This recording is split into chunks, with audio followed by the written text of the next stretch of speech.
بسم الله الرحمن الرحيم. அஸ்ஸலாமு அலைக்கும். இன்றைக்கு நாம் எதை பற்றி பார்க்க போகிறோம் என்றால், குர்ஆனை ஸ்மார்ட் போன்களில் உபயோகம் செய்யலாமா, மார்க்கத்தில் அனுமதி உள்ளதா என்று பார்க்க போகிறோம். இதற்கு ஆலிம்களிடையில் மாற்று கருத்துக்கள் உள்ளது. சில ஆலிம்கள் இதை ஏற்கிறார்கள், வலியுறுத்தவும் செய்கிறார்கள். சில ஆலிம்கள் இதை தடுக்கிறார்கள்.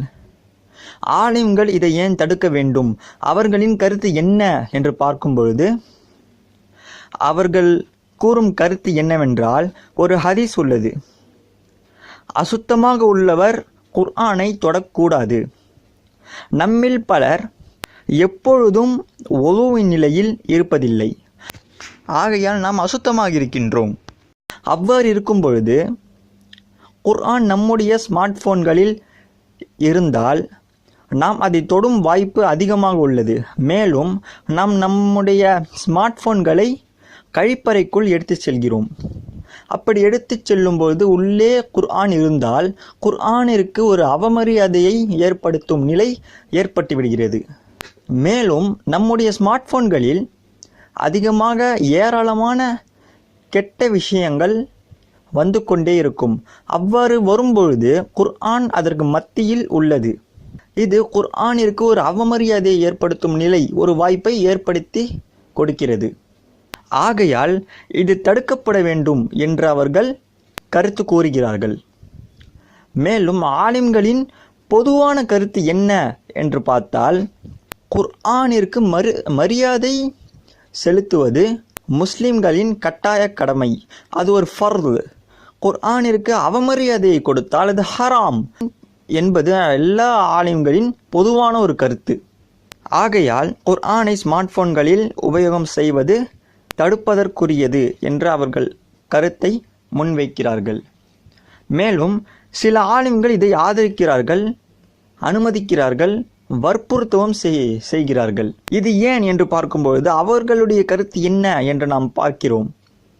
என்னவென்றால், குர்ஆன் என்பது ஒரு கிதாப், ஒரு புத்தகம். கிதாப் என்றால் புத்தகம். அந்த புத்தகத்தில் குர்ஆனுடைய வார்த்தைகள் அச்சிடப்பட்டிருக்கும் அல்லது எழுதப்பட்டிருக்கும். அவ்வாறு எழுதினால் அதற்கு கிதாப் என்கிற ஒரு அந்தஸ்து வருகிறது.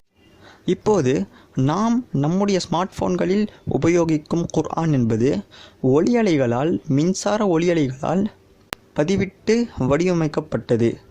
ஆகையால் அதற்கு கிதாப், புத்தகம் என்கின்ற ஒரு அந்தஸ்து வராது, முஷஃப் என்கின்ற ஒரு அந்தஸ்து. எனவே அது நம்முடைய ஸ்மார்ட் போன்களில் உள்ள ஒரு நினைவாக இருக்கின்றது. இதற்கு எடுத்துக்காட்டாக ஷேக் முஃப்தி இஸ்மாயில் மெங்க் கூறுவார், நம்முடைய இதயத்தில் குர்ஆன் இருப்பதை போன்றுதான்.